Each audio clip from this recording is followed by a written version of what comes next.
Hey, you guys, I'm Taylor Martin, the Content and Community Manager here at Reveal, and I have been gifted the greatest opportunity on the planet. I'll let you introduce yourself, Scott. Wow, you are far too kind. I don't know if I can even live up to that setup, but yeah, I'm Scott Brinker. I'm the VP of Platform Ecosystem at HubSpot, and I'm the author of the Chief Martech blog and all-around marketing technology enthusiast. It's not true. It's one of the many. You're also the creator of the term Martech, which is kind of. I would say I'm the advocate of Martech. I don't know if I was the first one to ever use it, but yeah. I Googled you, and that's what the internet told me.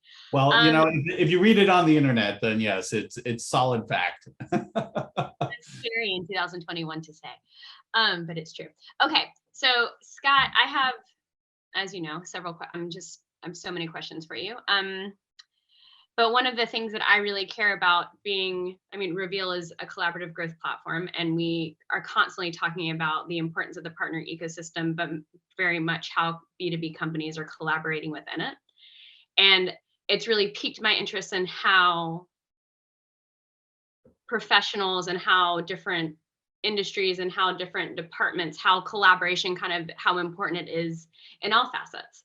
And so in terms of MarTech and how marketing and technology and dev teams have immersed, I'm curious in what experiences you've had and what sort of collaborations you've seen over the last few years and how they've kind of evolved.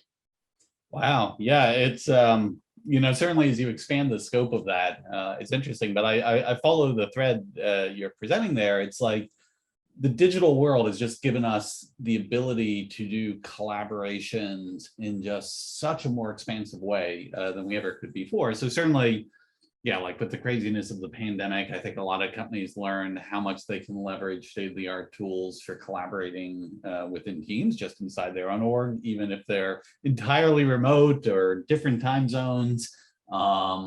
There's been a lot of interesting stuff that's happened in the digital space around collaboration with customers and communities. You know, this whole thing about community-led growth is, it's fantastic. It's like, again, really putting the customer at the center of what we do. But yeah, one of the more, you know, emerging and super exciting things happening is how we're leveraging these digital technologies for collaborating with our partners and our channels and our ecosystems. And that's amazing because, you know, before there was an era of just going around and, you know, you'd have your partners and you'd take them to dinner and you'd shake hands and these were the plans and that's fine. But yeah, being able to leverage technology tools to really optimize some of the ways that we find those collaborations and manage them and execute on them and measure them. Oh my goodness, I feel like, yeah, this whole world of innovation has really just flourished around that lately. So for me personally, like I'm probably touching every single one of those kinds of collaboration in one form or another, and it's a golden age for it. So you mentioned measurement, which is the best word for me right at this moment, because we're constantly talking about like, how do you measure collaboration? What is the metric of success? How has the measurement of success changed over the course of your career in terms of like how you've sort of interacted with other departments and how you've seen marketing evolve? Yeah, that's interesting. The twist to that is my career, because my career has followed a very strange path of highly different things. I was a software engineer. I've been a marketer. I ran a partnership. Yeah, so my personal measurement things have changed radically, but not for reasons you know, that I could attribute to, you know, the evolution of measurement. But I think I will say this, maybe this is the way to answer the question, is at HubSpot, right? The company's now grown quite a bit. So, you know, partnerships by their very nature are these like highly cross-functional things. Like we do stuff with the product org, we do stuff with our, you know, marketing teams, sales teams. There's then obviously the relationship with partners, and then often multiple partners, right? Like if I'm dealing with a set of technology partners, HubSpot also has a community of services and solutions partners that are almost more of a true, like, sales and service channel. And there's thinking about, oh, well, how do I help partners in the technology space, be able to better succeed with services and solutions partners in that channel?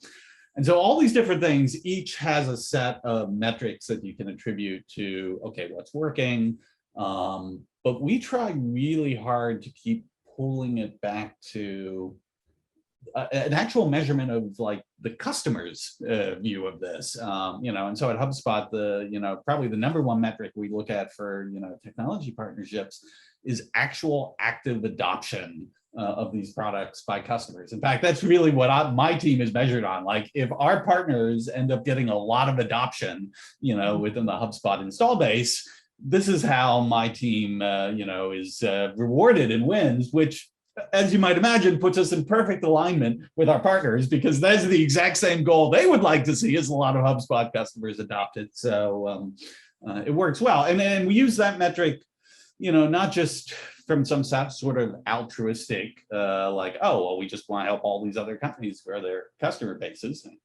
We do.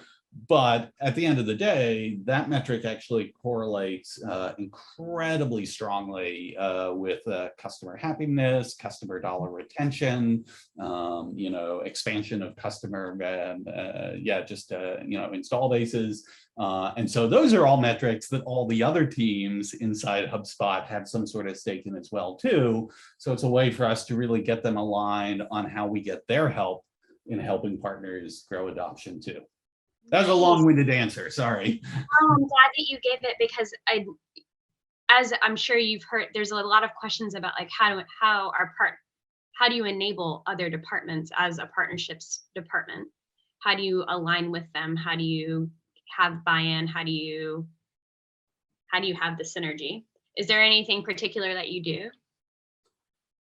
So again, there's the high level one is, customer adoption, but you can certainly like break that down into different subgroups, right? Like, so HubSpot, for instance, has a very strong freemium motion.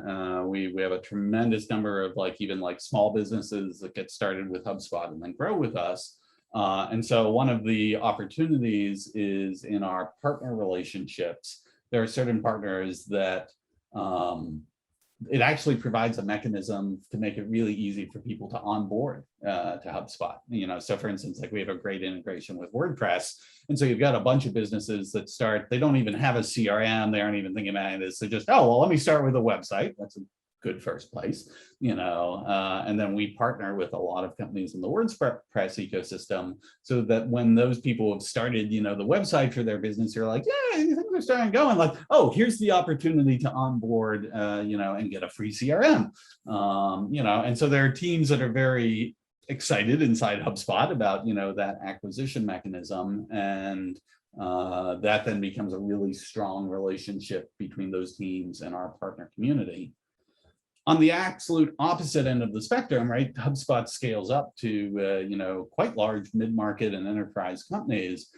And what they're looking for out of our ecosystem is very different. It's this long tail of all these highly specialized enterprise SaaS apps out there.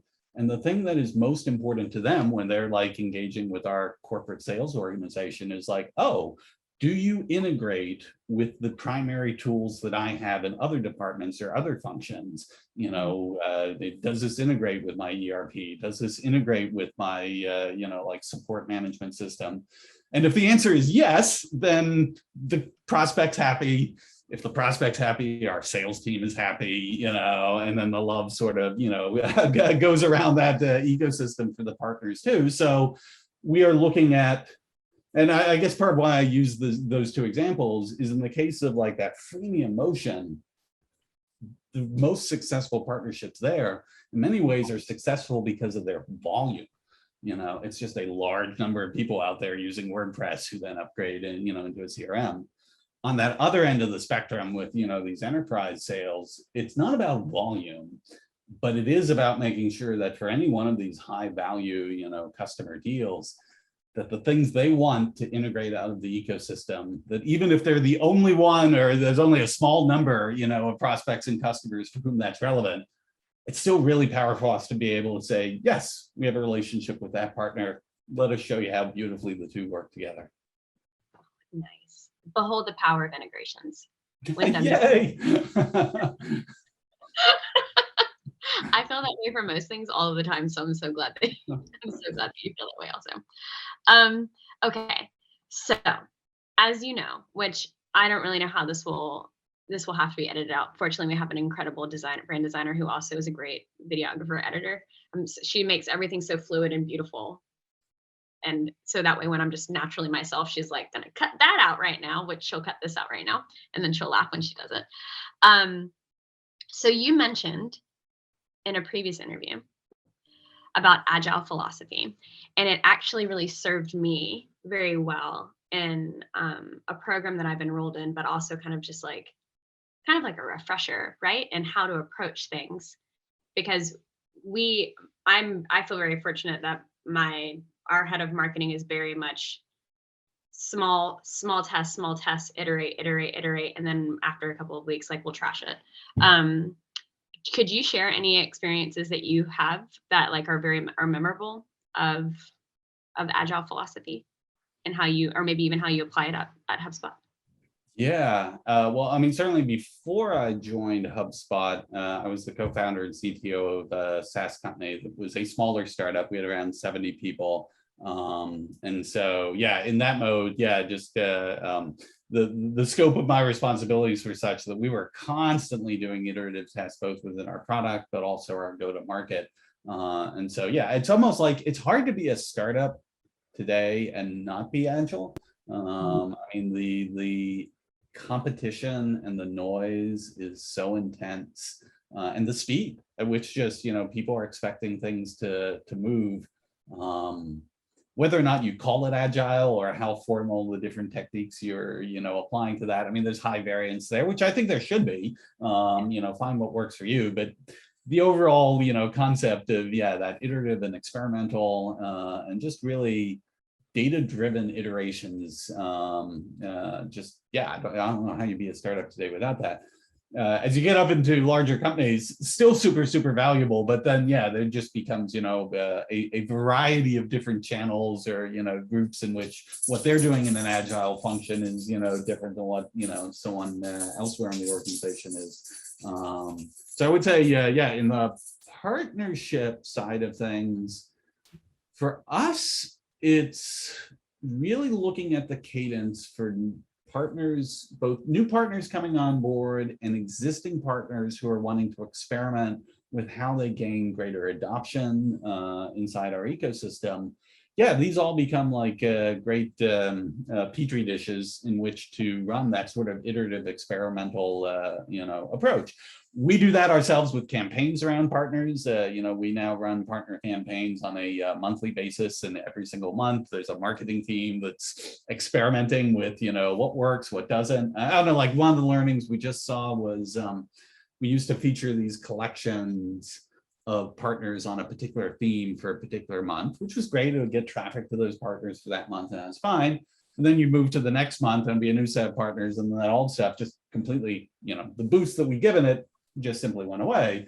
But then the marketing team really started looking at like, okay, well, what are the vehicles we're using to promote these monthly collections and campaigns, and how many of them could we turn into evergreen content and mechanisms that stick along after the collection or the campaign is quote unquote officially ended. And so they started to run a series of experiments with that, and the results are amazing because we still get this great nice boost for that collection in a given month, but then you can actually see trailing from months there, it continues on, and in some cases it actually then has these additional spikes that happen as that organic content gets picked up and it gets used and linked to another material. Anyway, I'm sort of diving into big details, but the short version is, yes, I think you can take advantage of these kinds of, agile iterations in almost any context. I also think, I work for a startup, you very much do not. And to hear, it's motivating to hear that there's still lots of room for growth and learning and opportunity. Life after startup, yes. Yeah. I can attest to it. And it's nice for me to hear, and I imagine it's nice for other people to hear too. It's not even that the original campaign wasn't doing well, you just made it that much better, or your marketing team made it that much better, which is wild and thrilling all at the same time. So how do you, in either your day-to-day or month-to-month, et cetera, because HubSpot's ecosystem is enormous, I imagine. How do you one can assume. I can't even imagine. How do you work within it? And also, are there different I'm sure that the answer is yes to this, but like, what are the scenarios that you find yourself turning to the partner ecosystem more often than not to, like, that's like, oh, well, this is a scenario that the ecosystem is what will help us in this example, whatever it could be. Yeah, I mean, so HubSpot's ecosystem, it is large, and actually I only have a piece of it that I work directly with. You could almost say like, okay, there's a few different groups. There's like an ecosystem of our services and solutions partners who like actually help sell HubSpot and set it up, and that's massive. There's a fairly large percentage of HubSpot's business is actually being driven and serviced through that community.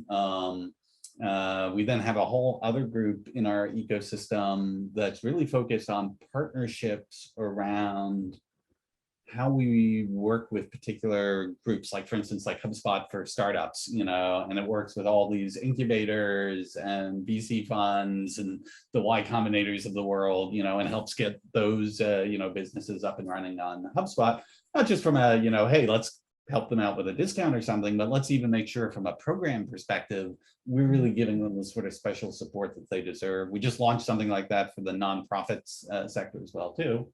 And then there's my world, which is really focused on these technology partnerships, people who are building apps or assets that either integrate to HubSpot or they're built on top of the HubSpot platform. So it's quite the spectrum. On the technology side, to me, it's really about, well, let me put it this way. We were talking earlier about, these, smaller companies, they're just getting started, and they sort of come on in a freemium motion with HubSpot.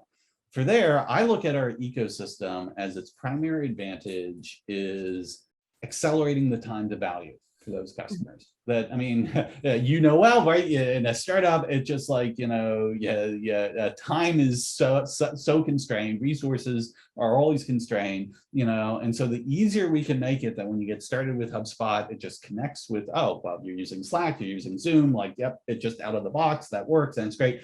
So we look at those partnerships really as just being able to accelerate the time to value for customers on top of, our CRM platform.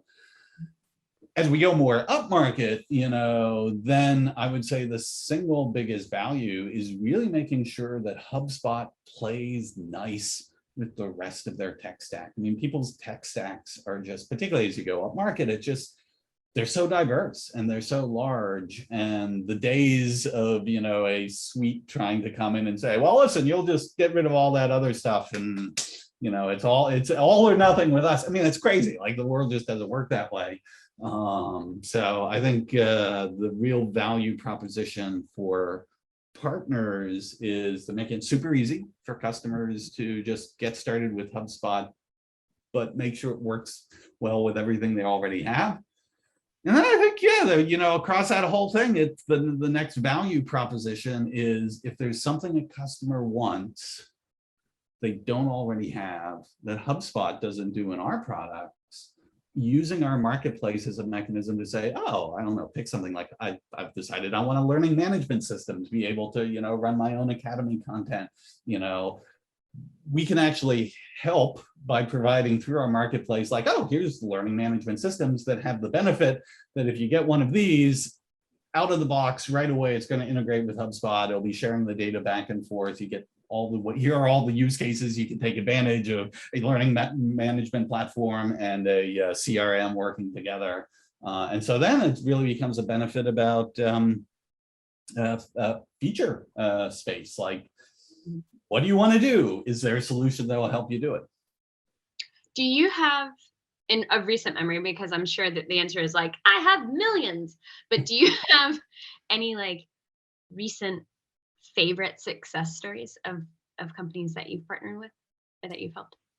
Oh man, a ton, and always the challenges like giving love to one when there's so many that I would want to give love to.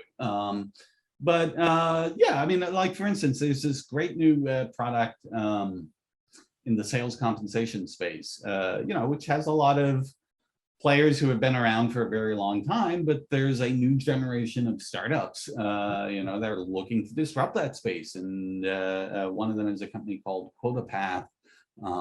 And yeah, just really the way in which they have focused on the HubSpot user as almost like one of these places where you can get a really strong go-to-market fit and understand, not only what do these customers want from a sales compensation platform, but what do they want to see in the connection between the CRM and like the sales acceleration platform and a sales compensation platform, and just spending the time talking to customers, taking that customer feedback, turning it into product improvements, then making sure that in a go-to-market, they're actually able to communicate that value proposition, both, things like our app marketplace, but also through, sales enablement materials and content.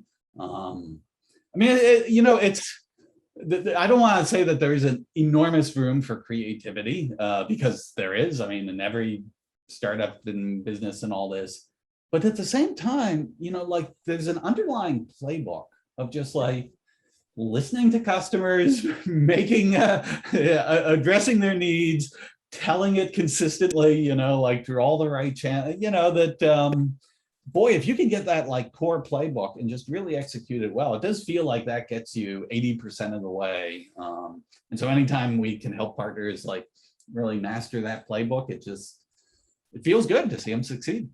Yeah, I bet. That's my favorite thing. Besides, obviously, just blindly emailing people and asking them to talk to me and hoping that they say yes. Besides doing that, watching people thrive is just like, it's incredible to me. And so I think it's very cool that you get to experience it also. I'm very grateful about that. Yes. I think that for people who don't work in tech, which I my background is not in tech, there's just like this very interesting, it has like an air of something that doesn't seem very, there's not a lot of like visible contribution to like what the cycle of humanity is, I suppose. Like it seems very cold. That's the word I'm using. God, she's editing that. And I get to kind of see like tech isn't very cold. It's actually quite warm. It just depends on like how you look at it. And so I like to look at it like what I do is like quite warm, and I think that what you do is also quite warm. Yeah, I think. What? Well, I think yeah. I mean, the reality is, tech is a channel in some ways. It's a tool, and yeah, I can see that there's two sides to that coin, right? On one side, it gives us this ability, like all the remote stuff, access both to talent, but also, obviously our customers. Like, I mean, it's wild and amazing that we can reach all the way around the world any time of the day and engage with people. That's phenomenal.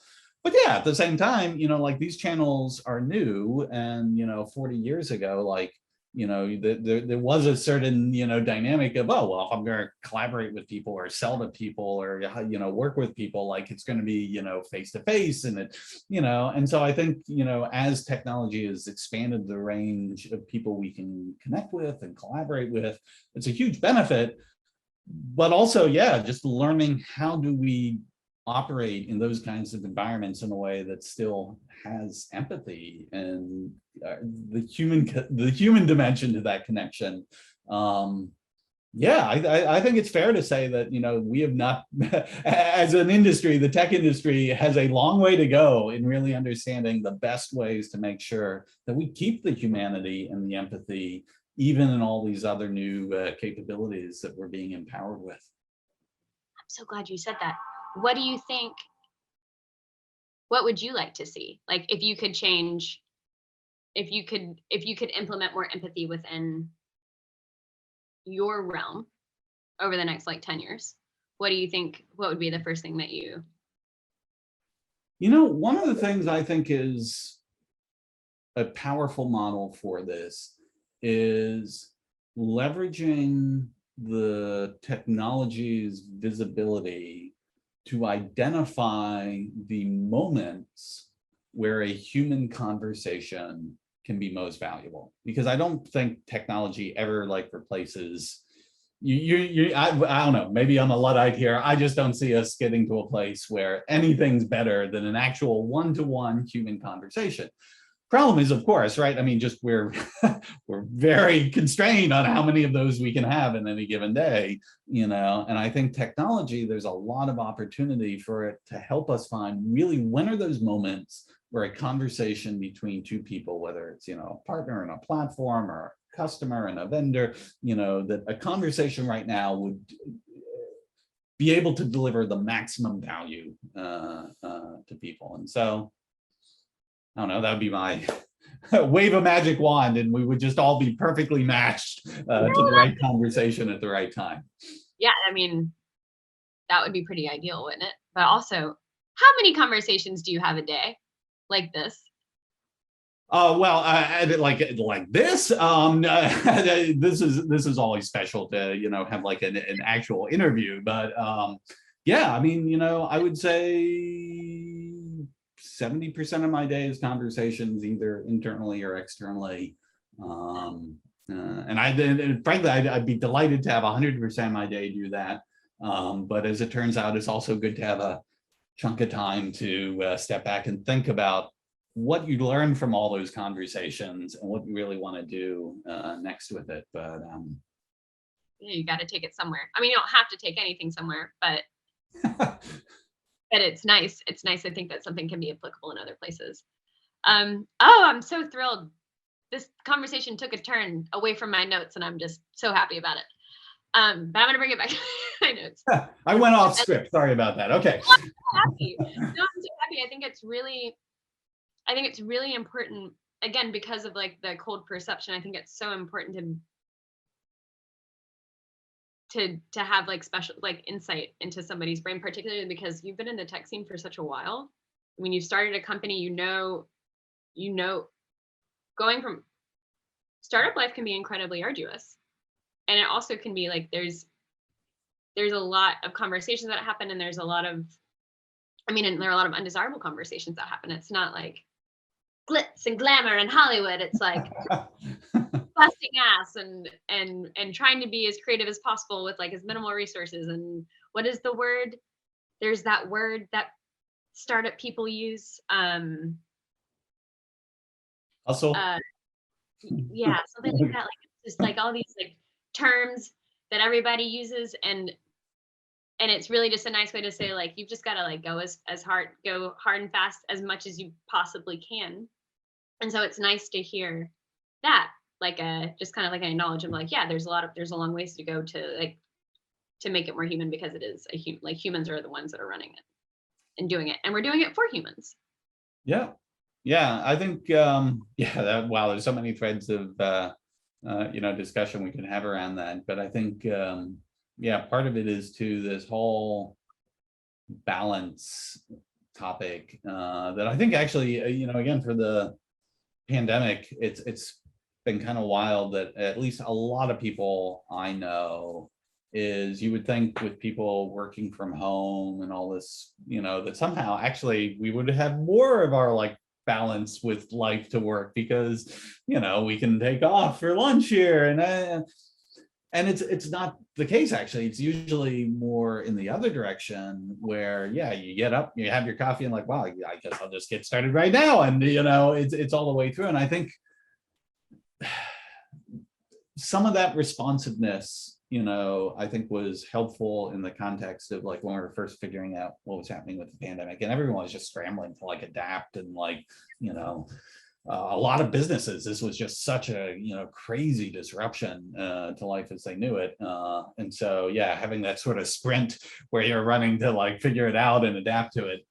It was great that, you know, so many were able to do that. But I think at the same time, yeah, you know, people can't sprint for eternity, right? It is, you know, you have to find some sort of way to be able to do work that you're passionate about, you know, do it with focus and energy, but be able to like just carve out time for the rejuvenation and the soul and the other things that frankly are what make you successful. You know, I mean, like when people burn out, you know, it's like the train comes to a halt, you know. And so I think just that self-care and having some boundaries, even in startup land, I just would fall in the category of, I think in the long run, that's actually more of an advantage than like a something that somehow is, you know, holding you back from like, oh, I can squeeze 23 hours and 56 minutes out of every day. You can, but after a week or so, you got to take a nap. My hair actually exploded because you said that. My hair was like, we can do it. And I'm like, no, we can't. Stop. It like wants to immediately. No, you're right. And the pandemic has posed so many really interesting. It's interesting because we're like kind of in the aftermath, but not really. Like we're like navigating it, and like you're right. There was like that, like the hope that perhaps it could all be very liberating, and then all of a sudden nobody was liberated. Everyone was quite tethered to their computer, and then the Great Migration, which I think kind of like says a lot, right? Like people are realizing what's important in the world or what's important in life. Creativity and production is important, but also so is like rejuvenation, as you said, which I think is something really interesting about working for a French company, because like July and August, I did not know what to do with myself. I was like, where is everybody? And they're like, everything's very important, but we have to go on vacation. And I'm like, but we've got, and they're like, right. And we'll stand by. We'll answer the phone if it's important. It's amazing. And then everybody came back in the beginning of September, full force, like, yeah, I'm ready to go. And I was like, I didn't do it right. And they're like, no. You'll learn. Yeah, no, I confess, I find there's so many things like can learn from French culture, and one of them is that balance on how to do vacationing right. I feel like, yeah, boy, the first year or so of the pandemic, I just didn't even take any time out, and that was a huge mistake. Yeah, so it's, you know, one of the things HubSpot just did recently, our new CEO, she had given us actually the whole company a week off, you know, in around the July 4th holiday, and it was such a success. I mean, just people like, because here's the thing, it's like once everyone in the company is shut down on it, then it's like, you know, to your point, it's like, okay, well, nobody else is around. I mean, I could try and schedule meetings and do all this stuff, but nobody's paying any attention, you know, and so it really does force you to like disconnect from that. And then like that rejuvenation happens and you come back and you've got a fresh perspective and a fresh mind. And it's, yeah, so like it was such a success. She's gone ahead and instituted that now as like the global week of rest. It will be annually, you know, for HubSpot. And I mean, again, HubSpot's different than a startup, but like it's still like in this high performance, you know, quarterly, you know, Wall Street, you know, reviews, you know, and so to be able to say like, yeah, all that stuff is important, but you know, we're going to carve out this time to make sure that ultimately having a workforce that is not worn down to the bone is just such an incredible asset that it is so much worth it for us to invest in that and encourage that.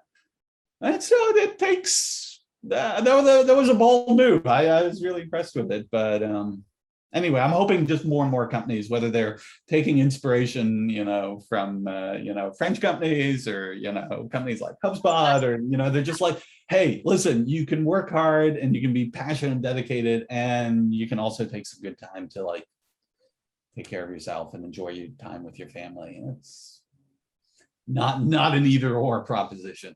It's not an either or. That's everything I learned in therapy, is that it's not either or. I'm sorry I keep turning, because my light turned off and then I was talking to you in the dark. And so then the light was plugged into a different computer that died.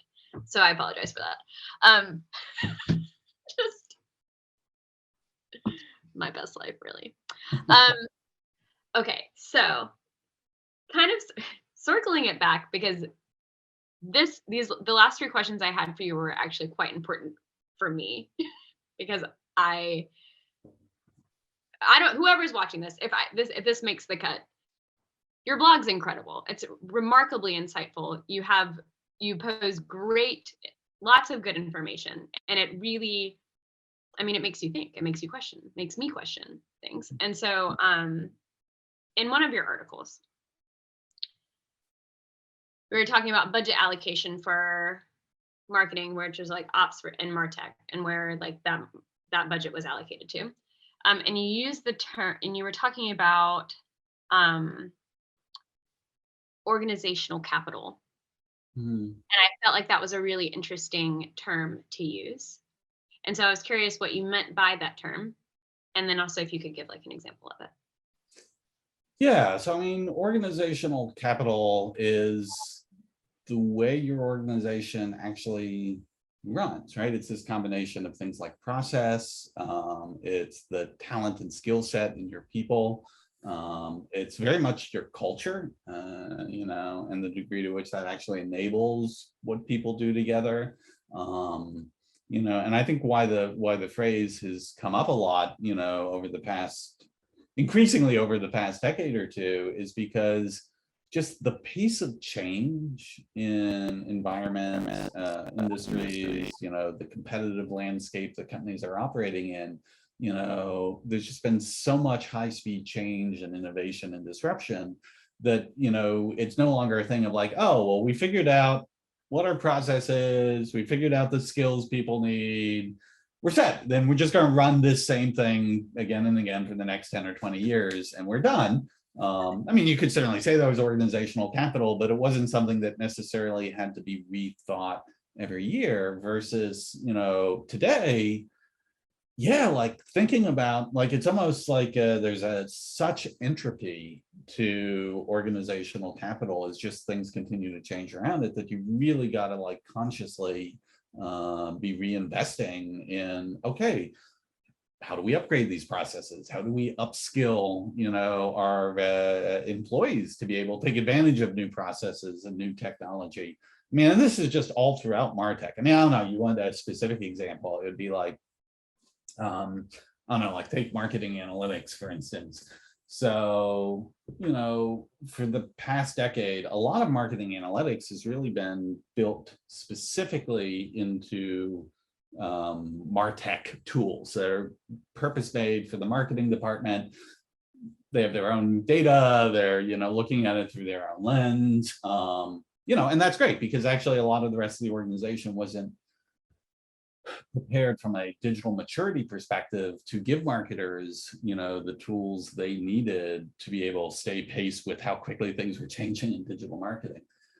But the world is changing, and like the digital maturity of the rest of the organization has actually increased tremendously, particularly in these past 2 years. It's been on fast forward, and so now, like, it's no longer just about like what are the analytics, and data, data ops that's happening inside marketing, but it's increasingly like, okay, well, how do we connect that to all of the data ecosystem that's happening more broadly throughout the organization, both in contributing data into that broader organization, but also being able to pull data from that broader organization for, what we do in marketing. And so this requires us to rethink, skills, tools, processes, and that's an investment. And I would say like learning how to do that effectively and well is an investment you are making in your organizational capital.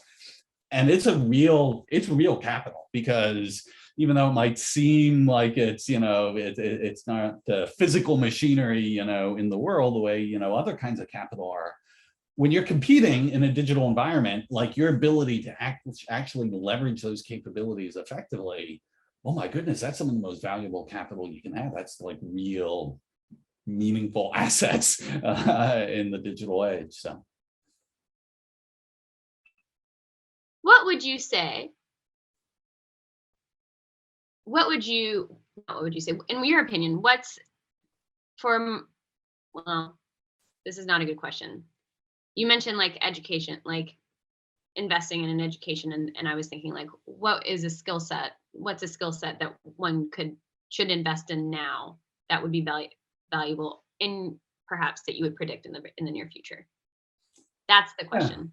I mean, it's interesting because there's some universal skills that are always good to invest in, you know, like just being analytical, data savvy, like, you know, understanding the basics of, you know, like statistics, you know, sort of understanding within a particular domain, like, you know, the stages of what's happening in a customer flow and, you know, how they're referred to. But there's skills around communications, visual communications, how you speak, how you engage with people. There's certainly, you know, management skills around, like, you know, how do you build a team and help them perform. And so all these things, I mean, have the beautiful property that those kinds of investments in that education and skilling is very adaptable, even as other things in the environment change.